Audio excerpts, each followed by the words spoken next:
ఐటీలో ఎంట్రీ కావాలా? Training software engineer గా అజా కోడింగ్ ట్యూటర్ లో 2 వీక్స్ ట్రయల్ పీరియడ్ లో వెంటనే చేరండి. అంటే జర్నీస్ పరంగా చూసుకునేసరికి ఆల్మోస్ట్ 10 ఇయర్స్ అంతా యూట్యూబ్ కష్టం.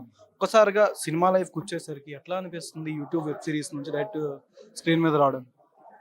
చాలా చాలా చాలా అప్గ్రేడ్ అయినట్టే ఉంది. డెఫినెట్లీ ఇట్ టేక్ టైం అండి. అంటే అండ్ యూట్యూబ్లో చేసినట్టు సినిమాలో చేయకూడదు.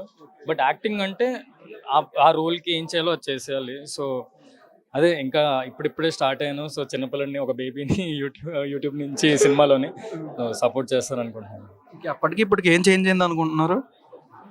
యూట్యూబ్కి సినిమాకి చాలా చేంజ్ అయింది. నా మొహం అయితే మారింది, గడ్డ వచ్చింది ఇప్పుడు. ముందు చిన్నపిల్లల్లో ఉన్నారని వారు, ఇప్పుడు కొంచెం ఓకే పెద్దోడేడు అంటున్నారు. నెక్స్ట్ అన్నా ఇప్పుడు అంటే మంచి యాక్షన్ మూవీసా రొమాంటిక్ మూవీస్ ఏం ఎక్స్పెక్ట్ చేయొచ్చు లీలా వినోదం కాకుండా? Actually more than romance acting అని పక్కన పెట్టేస్తే నాకు సినిమాల్లో చూసుకుంటే I like how Dhanush sir do boy next door type characters, ఆ టైపే చేద్దాం అనుకుంటున్నాను. అంటే మీరు ఆల్మోస్ట్ 1.5 year అంటే కనిపించలా చాలా దాకా డిప్రెషన్, ఒక్కసారిగా ఇలా సినిమా ఆఫర్ రావడం, స్టెప్ బై స్టెప్ మళ్ళీ ఇందాక అంటే పడినవాడు ఎప్పుడు చెడ్డవాడు కాదని చెప్పారు, అలానే అనుకోవచ్చు. నేను చెప్పకూడదు, వాళ్ళు చెప్తేనే బాగుంటుంది. బట్ యా, నాకు హనుమాన్ భక్తుడు అయిన తర్వాత నుంచి నాకు మంచి మూవీ ఆఫర్స్ అన్నీ వచ్చాయి. సో సినిమా ఆఫర్ కూడా అలాగే వచ్చింది అనుకుంటున్నా, అంత హనుమాన్ దయ. అన్న అంటే ఇప్పుడు యూట్యూబ్ సిరీస్ కూడా ఏమైనా చేయొచ్చా మళ్ళీ ఇంకా సినిమాలో ఇంకా బ్యాక్ టు బ్యాక్ అంటారా? లేదు, ఇంకా యూట్యూబ్ సిరీస్ అన్ని ఆపేసాను. అంటే ఇంకా మెయిన్ దాంట్లోకి వెళ్ళిపోతాం ఇంకా చాలు అనిపించింది. అంటే బెస్ట్ స్టోరీ ఏదైనా వస్తే యాక్సెప్ట్ చేస్తారా లేకపోతే వద్దనేస్తారా? బెస్ట్ స్టోరీ వస్తే దాన్ని సినిమా చేయండి అంటారు, అంతే. లీలా వినోదంలో మిమ్మల్ని బాగా ఆకట్టుకున్న ఇష్యూ ఏంటి, బాగా కనెక్ట్ అయింది మీకు క్యారెక్టర్ పరంగా? Over thinking, definitely. అందరూ ఓవర్ థింక్ చేస్తాం, బట్ కొంతమంది ఇంకా ఎక్కువ చేస్తారు. నా ఎక్కువ చేయడంలో నేను ఉన్నాను కాబట్టి అక్కడ కనెక్ట్ అయ్యాను బాగా. ఎంతమంది అమ్మాయిల కోసం ఎన్నిసార్లు రీఛార్జ్లు చేసుకున్నారు అన్న?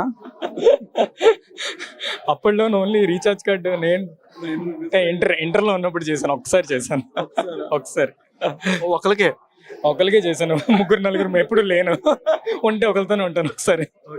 ఎలా అనిపిస్తుంది? గోదావరి స్లాంగ్ లో ఉన్నట్టు ఉంది సినిమా. అంటే ఈ మధ్య గోదావరి స్లాంగ్ తో వచ్చినాయి అని బాగా హిట్ అవుతుంది, కమిటీ కుర్రోలు కానీ ఏదైనా. ఇది చూసుకునేసరికి మీకు ఏ విధంగా ఎక్స్పెక్టేషన్ అనుకుంటున్నారు, ఎంతవరకు రీచ్ అవుద్దాం అనుకుంటున్నారు ఆడియన్స్ పరంగా? ఆడియన్స్ ఎప్పుడు right content and right story and the way they screen play కానీ ఏదైనా బాగుంటే వాళ్ళు డెఫినెట్లీ సపోర్ట్ చేస్తారు. That is always there. So అదే మా నమ్మకం కూడా, ఇది సపోర్ట్ చేస్తారని. బెక్కం వేణుగోపాల్ గారి సినిమా ఎక్కడ దాకా వచ్చిందని అన్న? అది 20th నుంచి షూట్ ఉంది. సో షూట్ అంతా అయిపోయిన తర్వాత అప్పుడు రొమాన్సా యాక్షనా వెయిట్ చేద్దాం. నాకు స్టోరీ అవ్వలేదు, అక్కడికి వెళ్ళాక చూస్తాను. ఫస్ట్ ఆఫ్ ఆల్ కంగ్రాచులేషన్స్ అన్న, థ్యాంక్ యూ సో మచ్ అన్న. వన్ లాస్ట్ క్వశ్చన్ అన్న, లాస్ట్ లో చూసిన సినిమా ఏంటి మీరు? పుష్ప 2. అస్సలు తగ్గేదిలే.